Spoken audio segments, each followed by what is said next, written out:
Bismillahirrahmanirrahim. Assalamualaikum warahmatullahi wabarakatuh. Alhamdulillahi rabbil alamin. Wassalatu wassalamu ala ashrafil anbiya'i wa sayyidil mursalin, nabiyyina Muhammadin wa ala alihi wa sahbihi wa man tabi'ahum bi ihsanin ila yaumiddin.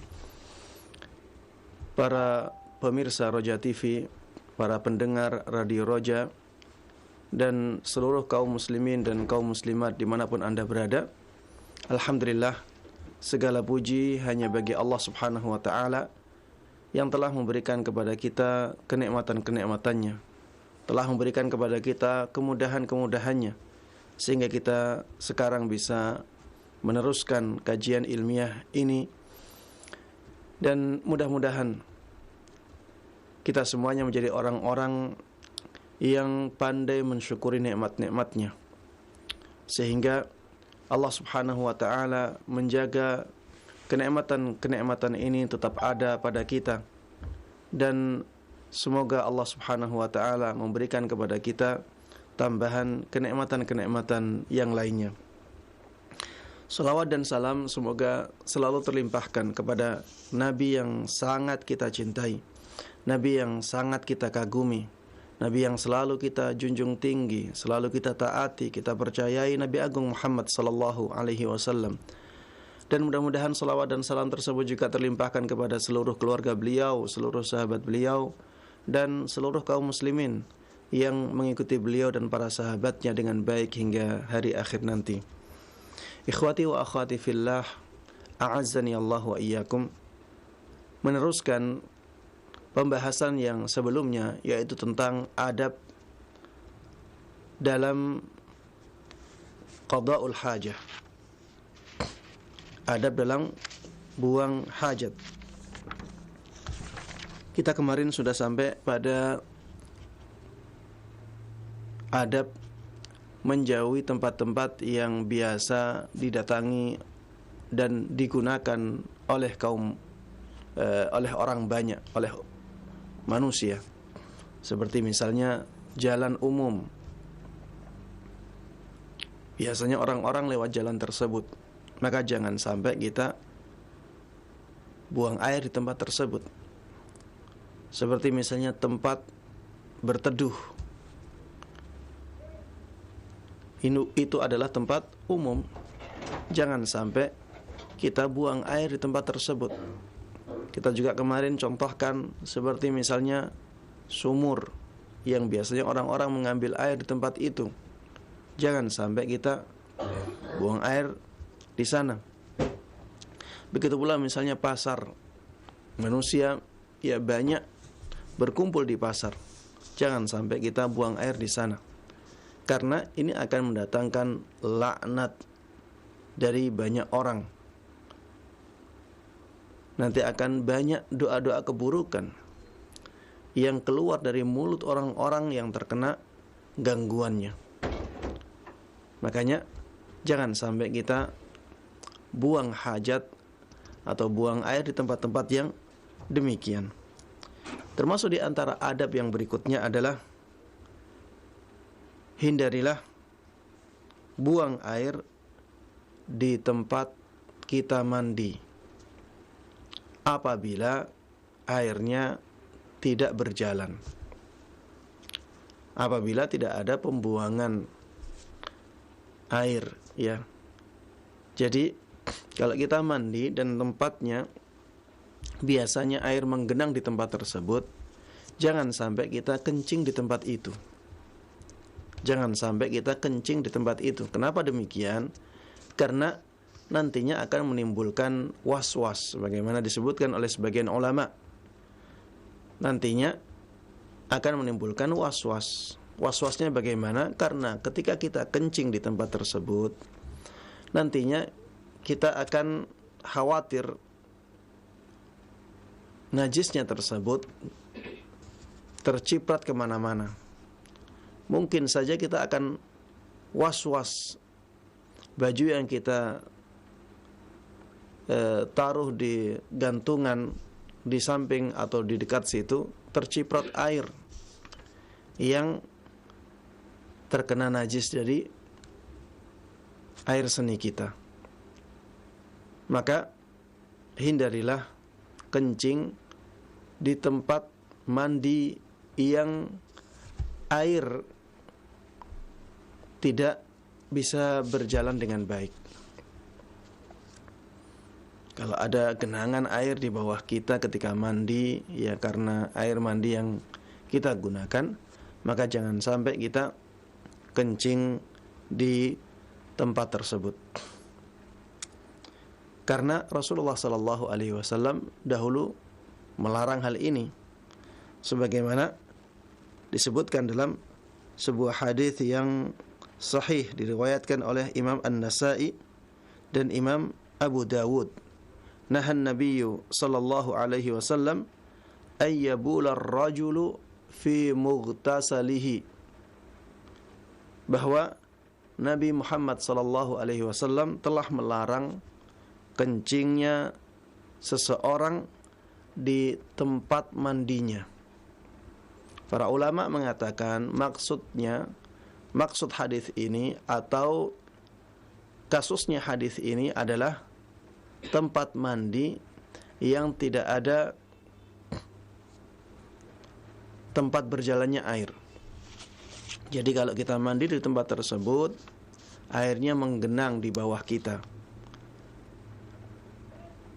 sehingga apabila tempat mandi kita ada air yang bisa langsung mengalir ke tempat lain, maka larangan ini tidak berlaku.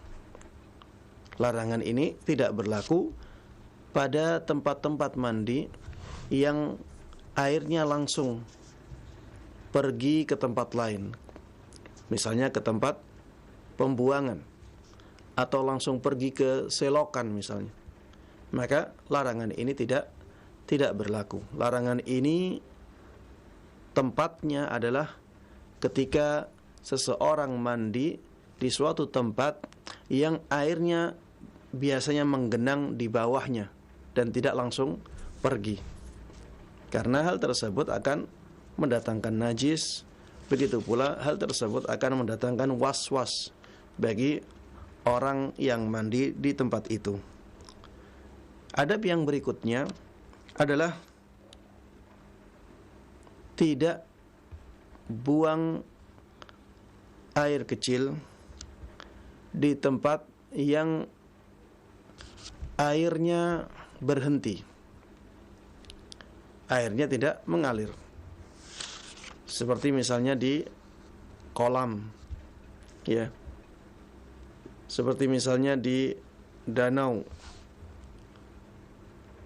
Ini airnya tidak mengalir, maka jangan kita kencing di tempat-tempat yang demikian.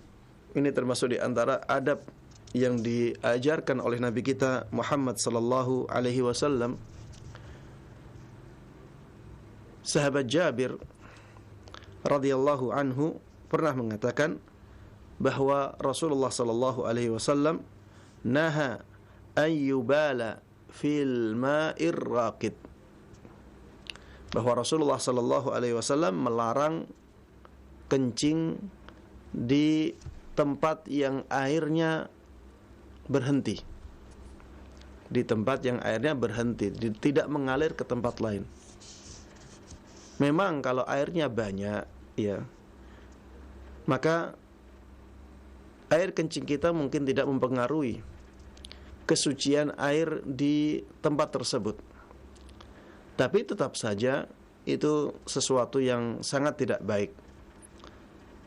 Bayangkan kalau setiap orang melakukan hal yang sama, padahal airnya tidak berjalan, maka lama-kelamaan air tersebut akan rusak karena banyaknya orang yang kencing di tempat tersebut. Taib.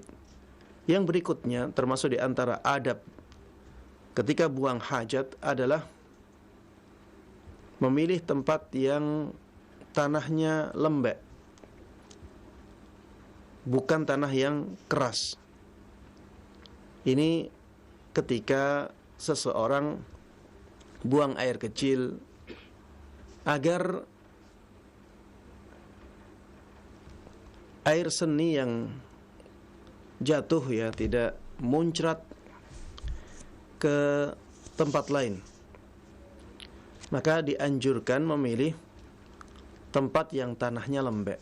Ini bagi orang-orang yang kencingnya di luar ya.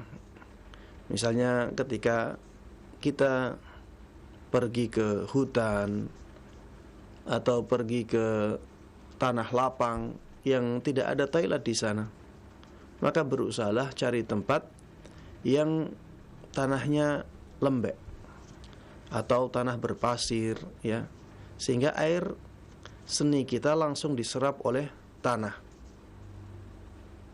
Hindari buang air kecil di tempat-tempat yang tanahnya keras atau bahkan ya batu atau misalnya cor-coran, sehingga airnya tidak diserap oleh tempat yang ada di bawah kita, tapi air seninya menjadi kemana-mana. Hindarilah tempat-tempat yang demikian. Carilah tempat yang bisa menyerap air seni yang kita buang. Ini termasuk di antara adab buang hajat yang disebutkan oleh para ulama. Termasuk di antara adab buang hajat adalah membaca ghufranak ketika keluar dari tempat buang hajat. Ghufranak artinya adalah ampunanmu ya Allah. Maksud dari kata ghufranak adalah doa. Ya Allah, aku meminta ampunanmu. Ini maksud dari doa ghufranak. Meminta ampun kepada Allah Subhanahu wa taala adalah kebiasaannya Rasulullah sallallahu alaihi wasallam ketika keluar dari tempat buang hajat. Salah satu kebiasaan Rasulullah sallallahu alaihi wasallam ketika keluar dari tempat buang hajat adalah dengan meminta ampun kepada Allah Subhanahu wa taala. Hal ini telah disampaikan oleh ibunda kita Aisyah radhiyallahu anha.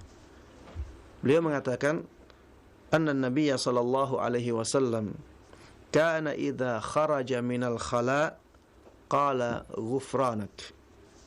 Bahwa Nabi Muhammad sallallahu alaihi wasallam dahulu apabila beliau keluar dari tempat buang hajat, maka beliau membaca ghufranak.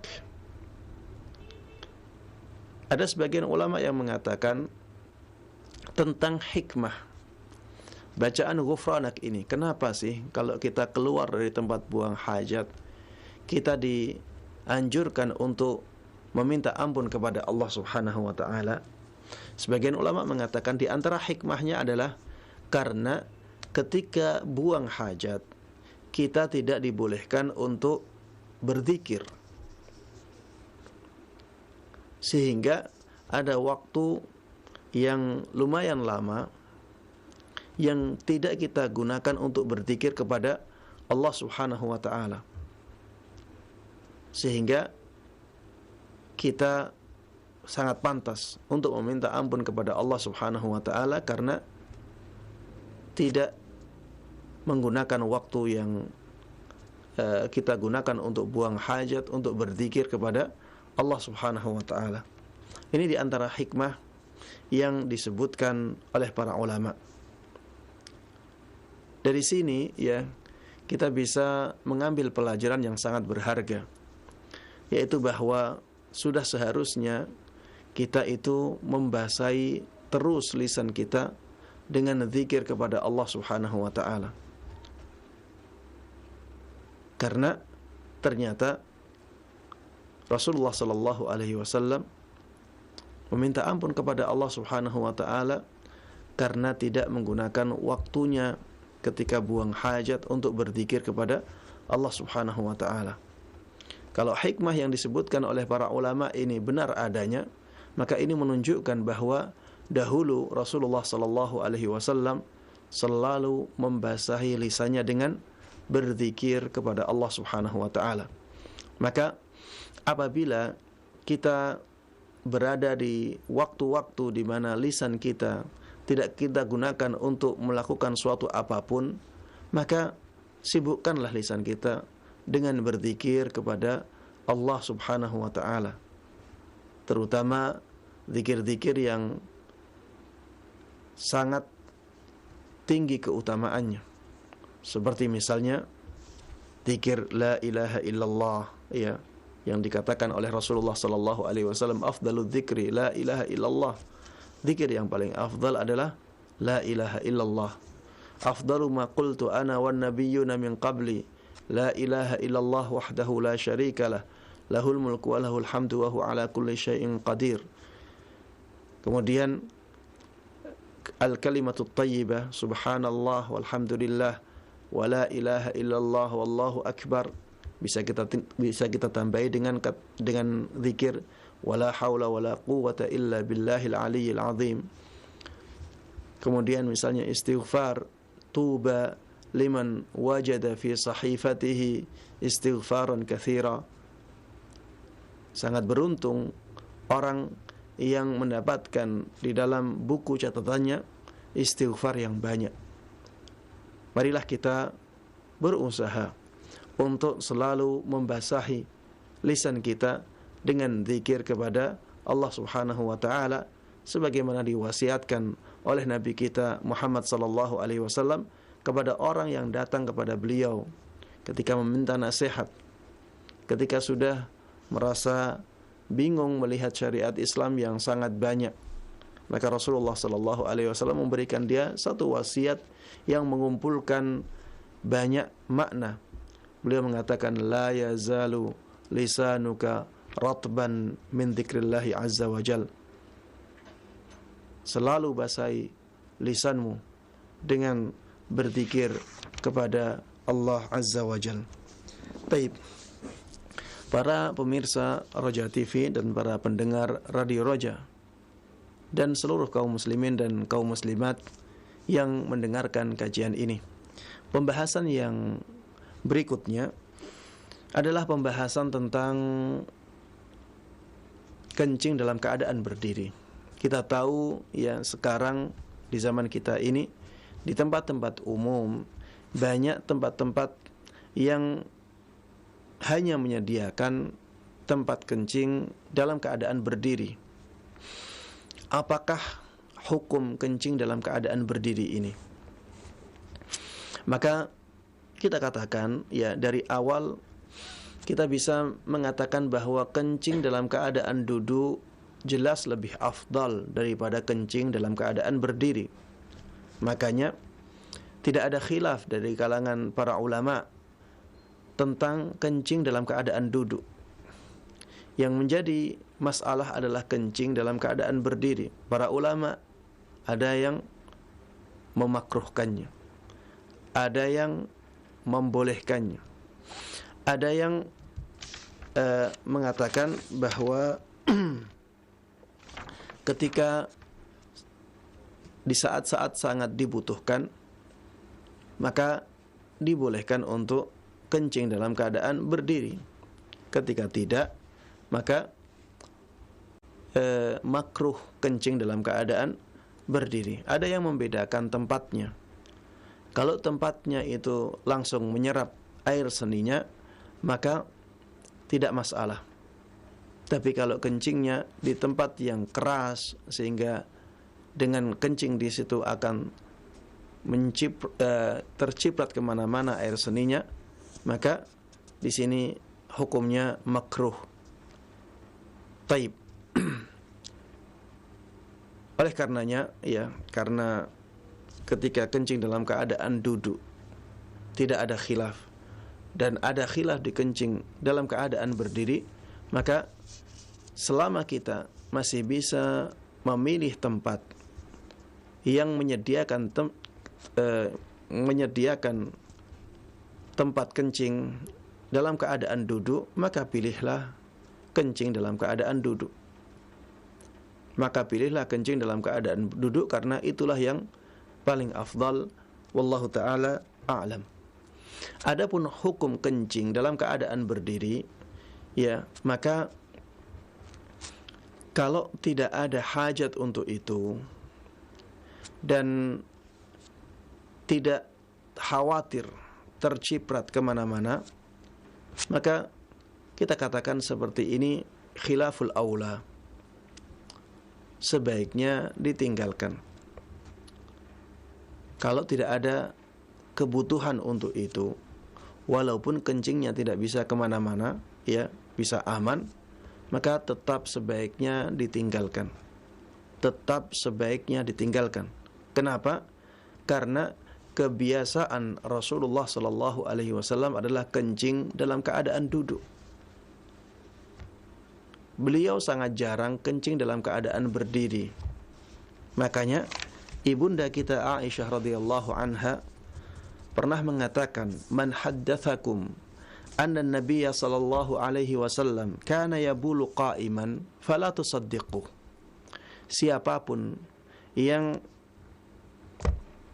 mengabarkan kepada kalian bahwa Nabi Muhammad sallallahu alaihi wasallam pernah kencing dalam keadaan berdiri, maka jangan engkau percayai orang tersebut. Maka na yabulu illa qa'ida. Rasulullah sallallahu alaihi wasallam tidak pernah kencing kecuali dalam keadaan duduk. Ini ucapan dari ibunda kita Aisyah radhiyallahu anha. Beliau pernah mengatakan, Nabi kita Muhammad sallallahu alaihi wasallam tidak pernah kencing kecuali dalam keadaan duduk. Ini menunjukkan bahwa memang inilah kebiasaan Rasulullah sallallahu alaihi wasallam sebagaimana dilihat oleh istrinya. Walaupun kata-kata bahwa Rasulullah sallallahu alaihi wasallam tidak pernah kencing kecuali dalam keadaan duduk, ini bisa dikritisi. Dan bisa dikatakan itu yang dilihat oleh ibunda kita Aisyah radhiyallahu anha. Tapi sebenarnya Rasulullah sallallahu alaihi wasallam pernah kencing dalam keadaan berdiri, sebagaimana pernah dilihat oleh sebagian sahabatnya. Di antara yang menunjukkan hal tersebut adalah hadis Hudzaifah yang diriwayatkan oleh Imam Bukhari dan Imam Muslim dan imam-imam yang lainnya. Sahabat Hudzaifah radhiyallahu anhu pernah mengatakan, anna Nabiy sallallahu alaihi wasallam intaha ila subatati qaum. Bahwa Nabi Muhammad sallallahu alaihi wasallam pernah pergi ke tempat pembuangan sampah. Fabala qa'ima. Maka Rasulullah sallallahu alaihi wasallam ketika itu kencing dalam keadaan berdiri. Fatanahait. Maka aku pun menjauh dari Rasulullah sallallahu alaihi wasallam. Faqala udnu. Maka Rasulullah sallallahu alaihi wasallam mengatakan, mendekatlah. Fadanautu hatta qumtu 'inda aqibaih. Maka aku pun mendekati Rasulullah sallallahu alaihi wasallam sampai aku berdiri di belakang beliau. Fatawadda wa masaha ala khuffai. Maka setelah itu Rasulullah sallallahu alaihi wasallam berwudu dan mengusap dua khufnya. Dua khuf ini adalah penutup kaki, ya, seperti kaos kaki tapi terbuat dari kulit. Ini biasa dipakai oleh orang-orang di zaman Nabi Muhammad SAW. Bahkan di Madinah, di Makkah, ya, sampai saat ini masih banyak yang memakai khuf, tapi biasanya mereka memakainya karena untuk melindungi kaki dari rasa dingin. Kalau orang di zaman dulu memakai khuf untuk berjalan, ya, untuk dipakai berjalan. Taib. Di dalam hadis Hudzaifah ini radhiyallahu anhu disebutkan bahwa Rasulullah sallallahu alaihi wasallam pernah kencing dalam keadaan berdiri. Dan memang terlihat ya di dalam hadis ini Rasulullah sallallahu alaihi wasallam kencing dalam keadaan berdiri di luar rumah beliau. Dan mungkin ini yang tidak pernah dilihat oleh ibunda kita Aisyah radhiyallahu anha. Sehingga kita katakan apa yang dikatakan oleh ibunda kita Aisyah radhiyallahu anha itu sesuai dengan apa yang beliau lihat. Beliau tidak bohong di situ. Karena memang beliau tidak pernah melihat Rasulullah sallallahu alaihi wasallam kencing dalam keadaan berdiri. Sedangkan sahabat Hudzaifah radhiyallahu anhu, beliau menjelaskan apa yang pernah beliau lihat ketika Rasulullah sallallahu alaihi wasallam di luar rumah. Sehingga dua-duanya bisa dikatakan tidak ada yang berdusta sama sekali. Mereka berdua menjelaskan apa yang mereka lihat dari apa yang dilakukan oleh Rasulullah sallallahu alaihi wasallam saat kencing. Taib. Dari dua hadis ini kita juga bisa mengambil kesimpulan bahwa kencing dalam keadaan duduk itu lebih afdal. Kenapa demikian? Karena itulah kebiasaan Rasulullah sallallahu alaihi wasallam. Apabila kita membutuhkan kencing dalam keadaan berdiri, maka silahkan melakukannya. Silahkan melakukannya. Tapi ingat, ya kita juga diwajibkan untuk menjaga aurat kita. Kalau misalnya kita tidak bisa menjaga aurat kita, maka jangan. Kalau misalnya kita tidak bisa menjaga aurat kita saat kencing dalam keadaan berdiri, maka jangan dilakukan. Karena menjaga aurat itu kewajiban. Kalau ini, ya, kalau kencing dalam keadaan berdiri kita lakukan, tapi konsekuensinya adalah terbukanya aurat kita, maka kita berdosa di sana. Bukan karena kencing berdirinya kita berdosa, tapi karena kita membuka aurat kita dan dilihat oleh orang-orang, ya. Padahal di dalam Islam kita diwajibkan untuk menjaga aurat kita. Iya, makanya kalau kita kencing di tempat-tempat umum, ya ada tempat kencing yang dengan cara duduk, ya, yang kencingnya dengan cara duduk, maka pilihlah itu dahulu. Kalau misalnya sudah sangat kebelet sekali, tidak ada pilihan lain kecuali tempat kencing berdiri, maka silahkan kencing dalam keadaan berdiri karena itu keadaan yang sangat mendesak, dan tetap kita jaga aurat kita sebaik mungkin. Jangan sampai bisa dilihat oleh orang lain. Wallahu ta'ala a'lam. Taib. Para pemirsa Roja TV, para pendengar Radio Roja, dan seluruh saudara-saudariku kaum muslimin dan kaum muslimat dimanapun Anda berada, pembahasan tentang qada'ul hajah atau buang hajat telah kita selesaikan. Walhamdulillahi alladzi bi ni'matihi tatimmus shalihat. Segala puji bagi Allah yang kebaikan-kebaikan menjadi sempurna karenanya. Dan kita sekarang berpindah ke pembahasan sunanul fitrah. Sunanul fitrah maksudnya adalah tuntunan-tuntunan yang berkaitan dengan fitrah. Tuntunan-tuntunan yang berkaitan dengan fitrah.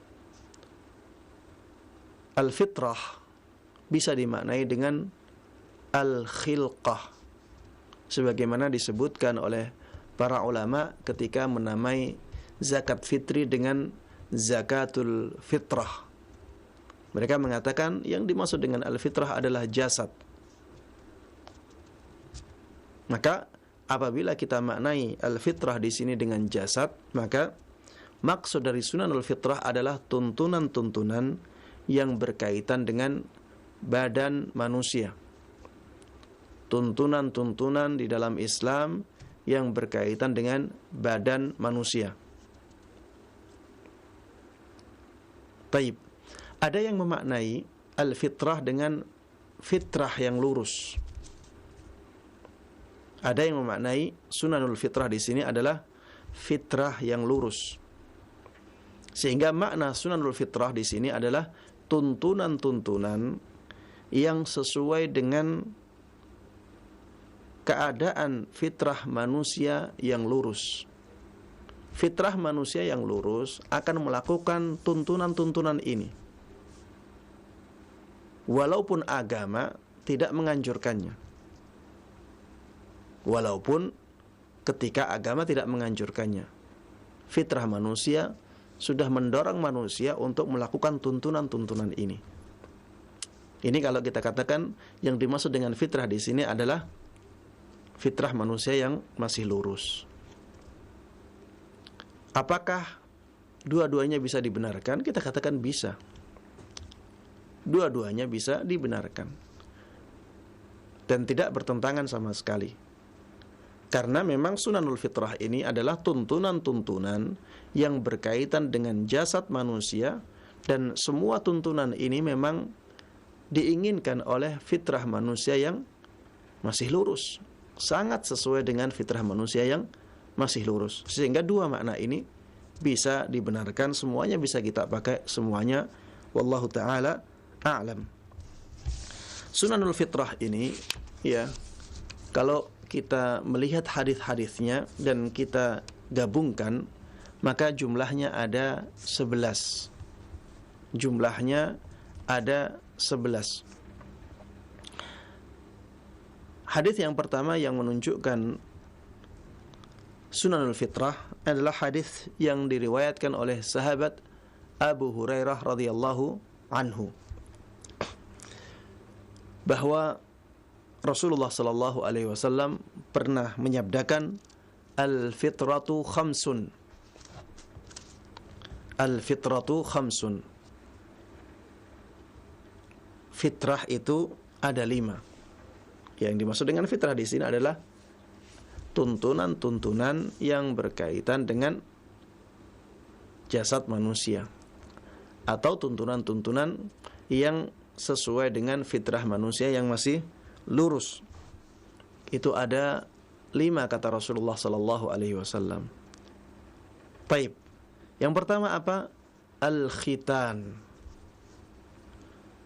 Khitan itu termasuk tuntunan fitrah. Coba kita lihat, khitan ini berkaitan dengan jasad manusia. Dan fitrah ini juga sangat sesuai dengan fitrah manusia yang masih lurus.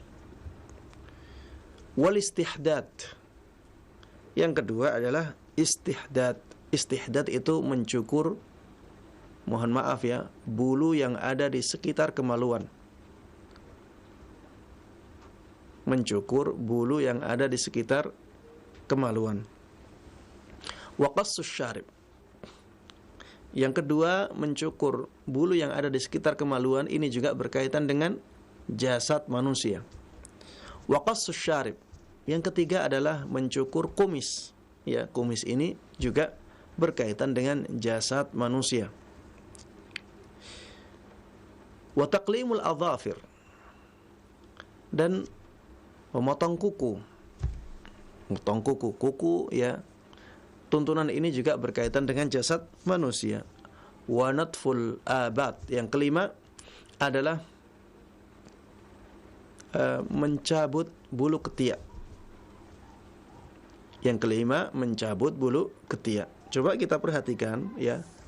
Fitrah yang 5 ini yang disebutkan oleh Rasulullah sallallahu alaihi wasallam semuanya berkaitan dengan jasad manusia. Dan semuanya sesuai dengan fitrah manusia yang masih lurus. Orang yang masih lurus, dia akan dengan sendirinya misalnya memotong kumisnya. Kalau ada orang yang kumisnya dipanjangkan, ya itu fitrahnya sudah tidak lurus lagi. Itu fitrahnya sudah tidak lurus lagi. Memotong bulu yang ada di sekitar kemaluan, itu tanpa ada syariat pun orang akan melakukannya. Karena memang fitrah manusia yang masih lurus akan ya membersihkan tempat tersebut. Begitu pula dengan yang lainnya, potong kuku. Tanpa ada syariat pun, kalau fitrah manusia masih lurus, maka dia akan memotong kukunya. Kalau ada orang yang memanjangkan kuku sampai panjang sekali, itu fitrahnya sudah tidak lurus lagi. Baik. Hadis yang berikutnya yang menjelaskan tentang sunanul fitrah adalah hadis ibunda kita Aisyah radhiyallahu anha. Beliau pernah mengatakan, qala Rasulullah sallallahu alaihi wasallam, bahwa Rasulullah sallallahu alaihi wasallam pernah menyabdakan, asyaratun minal fitrah. Ada 10 hal yang termasuk tuntunan yang berkaitan dengan jasad. Tuntunan fitrah yang berkaitan dengan jasad dan dilakukan oleh orang sesuai dengan fitrahnya yang masih lurus. Yang pertama, qassus syarib,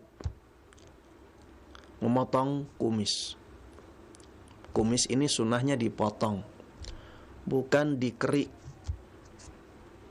Ya, bukan dikerik, tapi sunnahnya dipotong. Ustadz, kalau dikerik bagaimana Ustadz? Ada khilaf di kalangan para ulama. Ada yang mengatakan makruh, ada yang mengatakan tidak masalah. Maka sebaiknya ditinggalkan. Semangatlah untuk meninggalkan mengerik kumis, tapi pakailah cara memotong, bukan mengeriknya. Wa i'fa'ul lihyah. Yang kedua adalah membiarkan jenggot. Membiarkan jenggot memanjang. Ya, maksudnya adalah panjangkan jenggot. Memanjangkan jenggot ini termasuk di antara tuntunan yang berkaitan dengan jasad manusia. Dan ini juga ya sesuai dengan fitrah manusia yang masih lurus.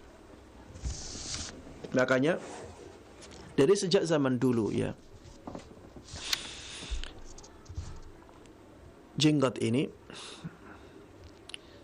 selalu dipelihara. Umat-umat terdahulu pun demikian. Para nabi itu juga demikian, mereka berjenggot.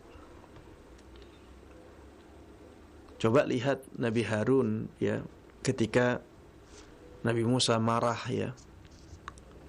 Nabi Musa ketika itu mengambil jenggotnya Nabi Harun. Itu menunjukkan bahwa Nabi Harun berjenggot. Kita lihat Nabi Isa juga berjenggot. Nabi-nabi yang lain juga berjenggot. Bahkan di zaman dulu yang di luar Islam pun mereka berjenggot. Karena memang ini fitrah manusia yang masih lurus akan melakukan.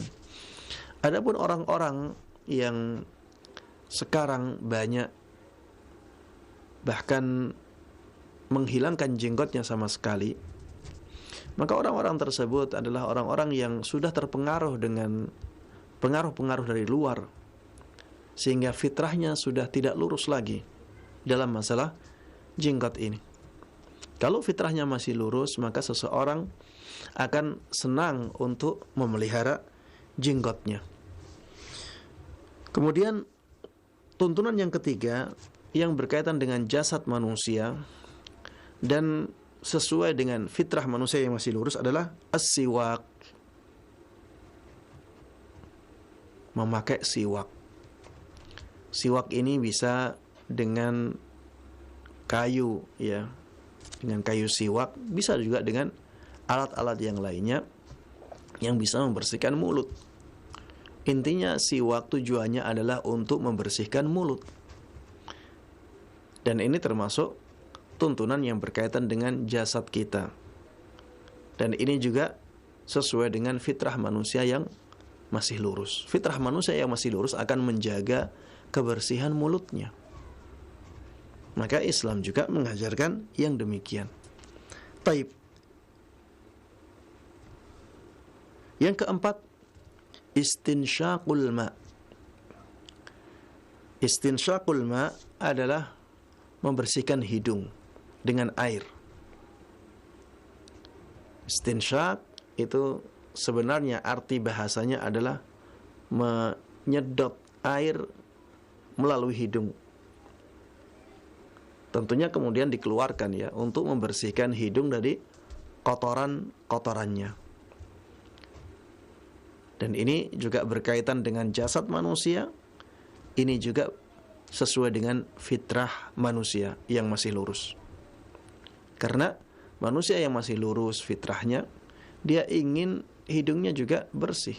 Tanpa ada syariat pun orang akan melakukan hal ini. Karena memang fitrah manusia itu sama. Yang masih lurus semuanya ingin hidungnya bersih.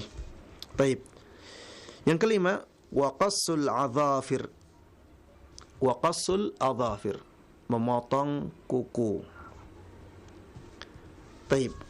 Yang keenam, wa ghaslul barajim.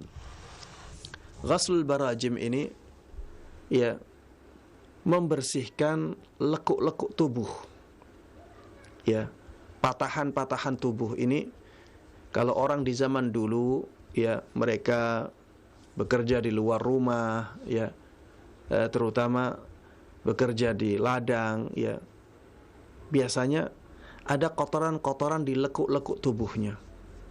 Ini orang-orang ya biasanya akan membersihkan hal tersebut. Yang fitrahnya masih lurus, maka mereka akan membersihkannya. Dan ini dianjurkan juga di dalam Islam, karena memang Islam ini agama yang mengajak kepada kebersihan. Walaupun ya banyak dari kaum muslimin yang sekarang, saya tidak mengatakan kebanyakan ya, saya mengatakan banyak dari kaum muslimin yang kurang memperhatikan kebersihan. Padahal Islam sangat menganjurkan untuk menjaga kebersihan. Bahkan di dalam sebuah hadis Rasulullah SAW mengatakan at-tuhuru syatrul iman. Kebersihan itu setengah dari iman. Ya. Maka Islam ini sebenarnya adalah agama yang sangat indah, agama yang sangat mulia, agama yang sangat tinggi kedudukannya, mengajarkan ajaran-ajaran yang sangat mulia. Makanya jangan sampai kita menilai Islam dengan orang-orang yang mengaku sebagai seorang muslim. Ajaran Islam ajaran yang sangat mulia, tapi belum tentu dipraktekkan oleh pemeluknya. Makanya kalau kita ingin menilai Islam, lihatlah sumbernya. Apa yang diajarkan oleh sumber-sumber Islam itu. Jangan melihat ya dari para pemeluknya, karena bisa jadi mereka banyak kekurangan sehingga mereka tidak menerapkan ajaran Islam dengan baik. Dan inilah yang harusnya kita sebarkan kepada manusia. Ajaran-ajaran Islam yang sesuai dengan sumber aslinya. Baik. Yang berikutnya adalah natful ibad, mencabut bulu ketiak. Ini juga termasuk sunanul fitrah, tuntunan yang berkaitan dengan jasad manusia yang sesuai dengan fitrah manusia yang masih lurus. Wa halqul anah. Wahalqul anah, di sini disebutkan mengerik rambut yang ada di sekitar kemaluan. Ini semuanya ya, Rasulullah menyebutkan kata-kata ini itu memang beliau maksudkan maknanya. Jadi kalau bulu kemaluan itu sunnahnya dikerik, bukan dipotong, bukan dicukur. Bulu-bulu yang ada di sekitar kemaluan itu sunnahnya dikerik, bukan dicukur. Tapi kalau misalnya kita kesusahan mengeriknya, maka tidak mengapa kita mencukurnya. Kalau ditanya mana yang lebih afdal, mengerik atau mencukurnya, maka kita katakan yang lebih afdal adalah mengeriknya. Karena Rasulullah SAW mengatakan sunanul fitrah itu halqul anah, dan halq itu dengan mengeriknya. Sedangkan bulu yang ada di ketiak sunnahnya adalah dicabut. Sunnahnya adalah dicabut, itu yang paling afdal. Tapi kalau misalnya kita kesulitan atau merasa berat untuk mencabut, maka silakan dicukur saja. Tapi kalau ditanya mana yang lebih afdal, lebih afdalnya dicabut. Kalau tadi kumis, yang lebih afdal adalah mencukurnya, bukan mengeriknya, bukan juga mencabutnya. Ini semuanya dikatakan oleh Rasulullah SAW, dijelaskan oleh beliau sunnah-sunnahnya. Taib, wantiqasul ma. Sunanul fitrah yang berikutnya adalah istinja, ya, membersihkan kotoran yang keluar dari dua jalan itu, jalan depan dan jalan belakang. Salah seorang perawi hadis ini, ya, mengatakan dia lupa yang ke-10. Wa nasitul ashirah. Aku lupa tuntunan yang ke-10 yang berkaitan dengan al-fitrah ini. Illa an takuna al-madmadah. Tapi mungkin saja yang ke-10 adalah berkumur. Mungkin saja yang ke-10 adalah berkumur. Sebagian ulama mengatakan yang lebih tepat yang ke-10 adalah khitan. Sebagian ulama mengatakan yang lebih tepat yang ke-10 adalah khitan.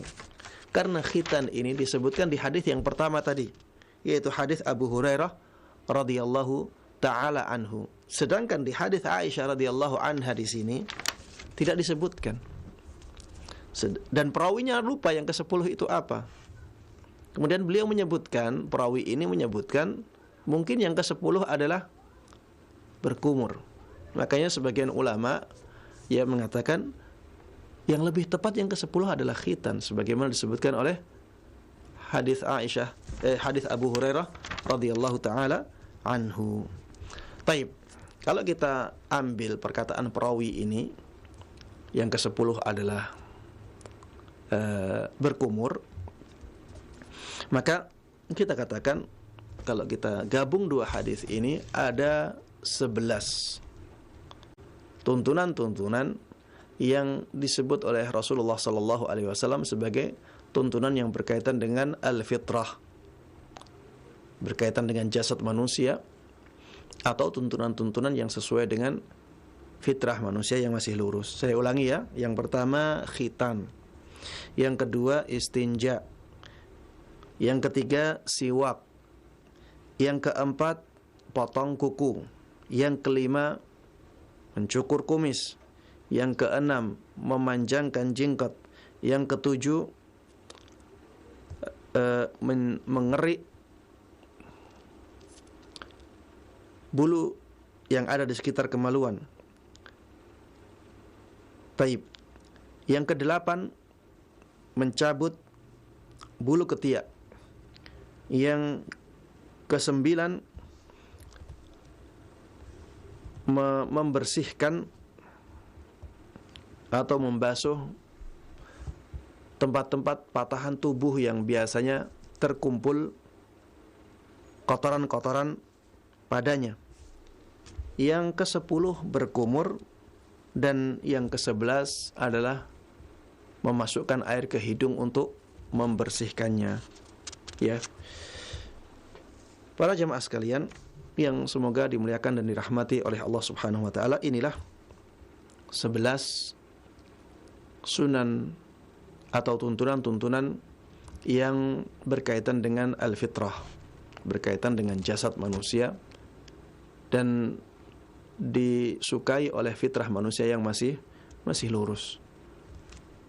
Kita harus tahu bahwa tuntunan-tuntunan yang berkaitan dengan al-fitrah ini, ya, ini tidak sama hukumnya. Semuanya dinamakan sunanul fitrah, tuntunan-tuntunan yang berkaitan dengan jasad manusia, namun hukumnya berbeda. Hukumnya ada yang wajib, ada yang sunnah, dan insya Allah di kajian yang berikutnya kita akan bahas satu persatu ya dari sunanul fitrah ini, ya. Baik, untuk kajian kali ini saya cukupkan sampai di sini. Mudah-mudahan apa yang kita dapatkan dari kajian ini bermanfaat bagi kita semuanya. Mudah-mudahan Allah berkahi ilmu kita, dan mudah-mudahan kita bisa menerapkannya dalam kehidupan kita dan bisa mengajarkannya, menyebarkannya kepada orang lain dengan baik dan mudah. Amin amin ya rabbal alamin. Wa sallallahu wasallama wa baraka ala nabiyyina Muhammadin wa ala alihi wa sahbihi wa man tabi'ahum bi ihsanin ila yaumiddin. Walhamdulillahi rabbil alamin. Nah, jazakallahu khairan wa barakallahu fikum Ustaz atas penyampaian materi yang sangat bermanfaat sekali di kesempatan ini. Dan ikhwatal Islam azakumullah, saatnya kami membuka sesi tanya jawab. Silakan bagi Anda. Halo. Assalamualaikum. Waalaikumsalam warahmatullahi wabarakatuh. Dengan Bapak siapa, di mana? Dari Naparin di Bandar Lampung. Ya, silakan Pak. Iya, mau bertanya dua hal nih Ustaz. Yang pertama mengenai doa masuk kamar mandi. Iya. Apakah masuk kamar mandi itu adalah semua urusan? Misalnya kita tidak untuk buang air, tapi untuk mengambil sesuatu atau untuk membersihkan gitu. Apakah juga harus berdoa? Baik. Kemudian yang kedua mengenai sholat. Ya. Sholat sunnah, sholat tahajud. Kalau kita yang lebih afdol mana? Apakah memanjangkan bacaan, artinya berdirinya, atau memenuhi rakaat yang 11 itu? Gitu. Baik. Makasih. Ya. Jazakallah khairan. Wa iyyakum. Assalamualaikum. Waalaikumsalam warahmatullahi wabarakatuh. Tafadhol Ustaz.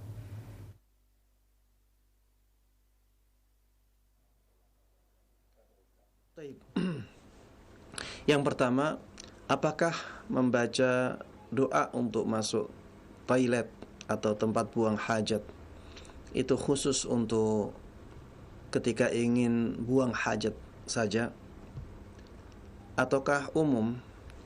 Maka ya kita katakan kalau melihat hikmah dari doa tersebut, maka jawabannya umum. Hikmah doa untuk masuk toilet atau masuk tempat buang hajat adalah untuk melindungi diri kita dari gangguan jin laki-laki dan jin perempuan. Allahumma inni a'udzubika minal khubuthi wal khaba'ith. Dan potensi diganggu jin laki-laki dan wanita ketika masuk tempat yang biasanya ada kotoran itu tidak berkaitan khusus dengan buang hajat saja. Tapi orang bisa diganggu oleh jin di tempat itu ketika dia masuk, ya, baik untuk buang hajat ataupun untuk yang lain. Karena memang tempat-tempat buang hajat, tempat-tempat yang kotor ini ya biasanya disenangi oleh bangsa jin. Sehingga kalau kita melihat ini, maka doa tersebut disunahkan dalam semua keadaan. Yang mudah-mudahan dengannya Allah Subhanahu wa taala memberikan keselamatan kepada kita dari gangguan bangsa jin, dari yang laki-laki maupun yang perempuan. Kemudian pertanyaan yang kedua tentang sholat malam. Apakah lebih afdalnya menjaga jumlah rakaatnya ataukah lebih afdalnya memanjangkan rakaatnya?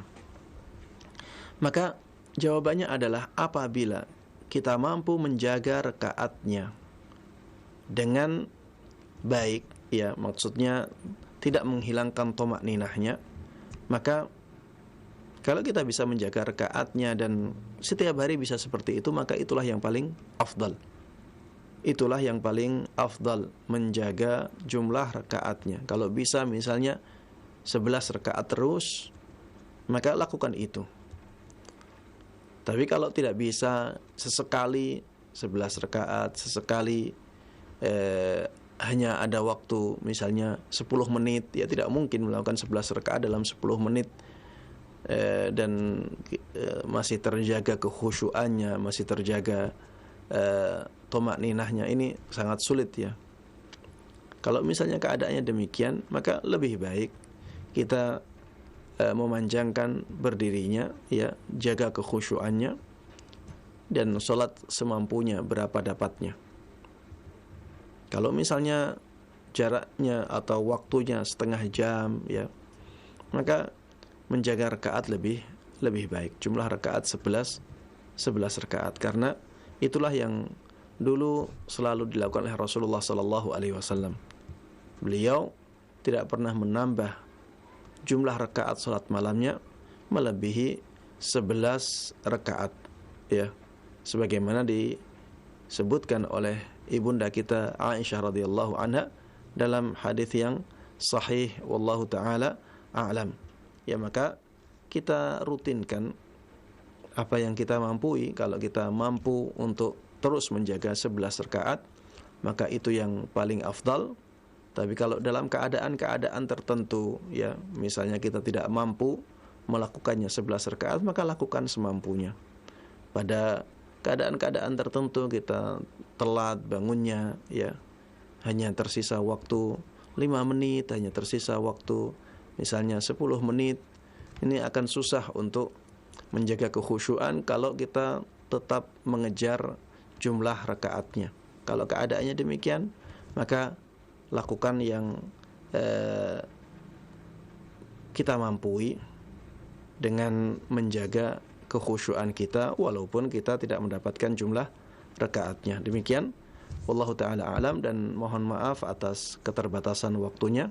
Saya akhiri kajian ini sampai di sini dengan doa kafaratul majlis. Subhanakallahumma wa bihamdik, asyhadu an la ilaha illa anta, astaghfiruka wa atubu ilaik. Wassalamualaikum warahmatullahi wabarakatuh.